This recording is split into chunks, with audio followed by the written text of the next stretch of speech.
মাদ্রাসা group D মামলাটি আজকে শুনানির জন্য লিস্টেড হয়েছিল কোর্ট নাম্বার 14-এ অনারেবল জাস্টিস অমৃতা সিনহা ম্যাডামের এজলাসে। এই মামলাটি আজকে ডেইলি কজ লিস্টের ট্রান্সফার ম্যাটারে 137 নম্বর সিরিয়ালে শুনানির জন্য লিস্টেড হয়েছিল।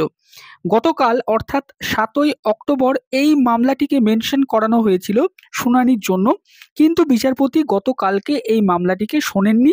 গতকালকের মেনশনিং পর্বে বিচারপতি গুরুত্বপূর্ণভাবে বলেছিলেন যে তিনি যেহেতু এই ম্যাটারটিকে subject to outcome of the writ petition already করে রেখেছেন, তার জন্য পিটিশনারদেরকে খুব বেশি বিচলিত হওয়ার কিছু নেই, ম্যাটারটি পরবর্তীতে তিনি শুনবেন, এমনটাই তিনি আশ্বাস দিয়েছিলেন। এবং তিনি গতকাল অর্থাৎ 7ই অক্টোবর এই ম্যাটারটিকে মেনশনিংয়ের জন্য তিনি নেননি এবং তিনি শোনেননি। এর পরবর্তীতে মামলাটি আবার আজকেও শুনানির জন্য রাখা হয়েছিল এবং আমরা আপনাদেরকে ইউটিউব চ্যানেলের কমিউনিটি পোস্টে জানিয়েছিলাম যে মামলাটি 137 নম্বর সিরিয়ালে ট্রান্সফার ম্যাটার হিসেবে রয়েছে, কিন্তু মামলাটির শুনানি হয় কিনা সেই দিকে আমাদের কিন্তু নজর ছিল এবং যথেষ্ট আমরা সন্দিহান ছিলাম। তার কারণ আজকে কলকাতা হাইকোর্টের ভ্যাকেশনের আগের দিনের লাস্ট কোর্ট বলা যেতে পারে, এরপরেই ভ্যাকেশন শুরু হবে আগামীকাল থেকে এবং এই ভ্যাকেশনটা চলবে একদম নভেম্বরের 3 তারিখ অবধি। তো আজকে যেটা হলো কোর্টে, মাদ্রাসা গ্রুপ ডি মামলাটি কি আজকে শুনানির জন্য উঠেছিল বা কোনো প্রকার এটি কি মেনশন হয়েছে?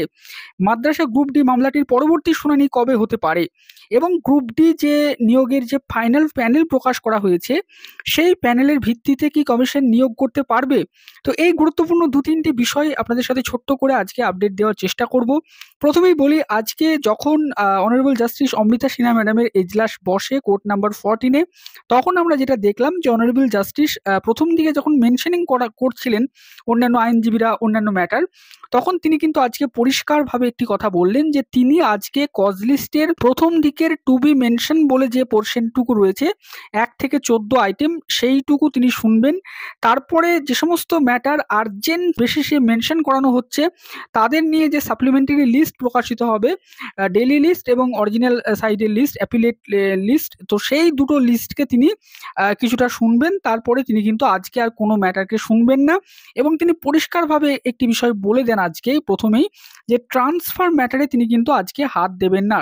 এবং আমরা সকলেই জানি যে ট্রান্সফার ম্যাটারই কিন্তু মাদ্রাসার গ্রুপ ডির এই যে মামলাটি 21-918 Hafizul Haq and others versus the state of West Bengal and others, এই মামলাটি ছিল 137 নম্বর সিরিয়ালে।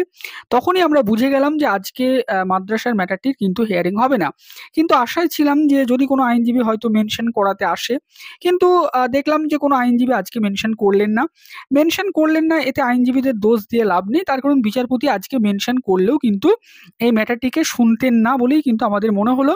এবং এই ধরনের একটি ম্যাটার মাদ্রাসার নয়, এটি একটি অন্য ম্যাটারে এইরকম সিমিলার সিচুয়েশনে ট্রান্সফার ম্যাটারের ক্ষেত্রে বিচারপতির কাছে অন্য একজন আইনজীবী মেনশন করাতে এসছিলেন। বিচারপতি তাকে পরিষ্কার বললেন তিনি আফটার ভ্যাকেশন শুনবেন এবং যে সমস্ত মামলায় সাবজেক্ট টু আউটকাম অলরেডি করে রাখা হয়েছে সেই সমস্ত ম্যাটারগুলো তিনি এখন আর শুনবেন না, পুজো ভ্যাকেশনের পরে শুনবেন, এমনটা কিন্তু বিচারপতি অন্য কিছু মামলায় আজকে মন্তব্য করলেন আমরা দেখলাম। তো মাদ্রাসার ক্ষেত্রেও সিচুয়েশনটা সেম, মাদ্রাসার ম্যাটারটিও ট্রান্সফার ম্যাটার হিসেবে রয়েছে এবং এই ম্যাটারে বিচারপতি already subject to outcome of the writ petition করে রেখেছেন, তার মানে এই ম্যাটারটি তিনি আজকে মেনশন করালেও শুনতেন না এবং এই ম্যাটারটি কিন্তু আজকে মেনশনও হয়নি এবং বিচারপতি আজকে শুনতেনও না। আমরা দেখলাম জাস্টিস অমৃতা সিনহা ম্যাডামের এজলাস আজকে খুব বেশিক্ষণ হয়নি। কলকাতা হাইকোর্টের ইউটিউব চ্যানেলের যে লাইভ প্রসিডিং দেখাচ্ছিল সেখানে আমরা যতটুকু দেখলাম যে আজকে মোটামুটি কোর্ট 12:30 বা তার একটু বেশি সময় অবধি হয়েছে অনারেবল জাস্টিস অমৃতা সিনহা ম্যাডামের কোর্ট। তারপরে কিন্তু অনারেবল জাস্টিস সকলকে পুজোর শুভেচ্ছা দিয়ে কিন্তু কোর্ট তিনি আজকে বন্ধ করেছেন, আমরা দেখলাম লাইভ প্রসিডিং অফ হয়ে গেল, তার মানে হিয়ারিং আজকাল হলো না।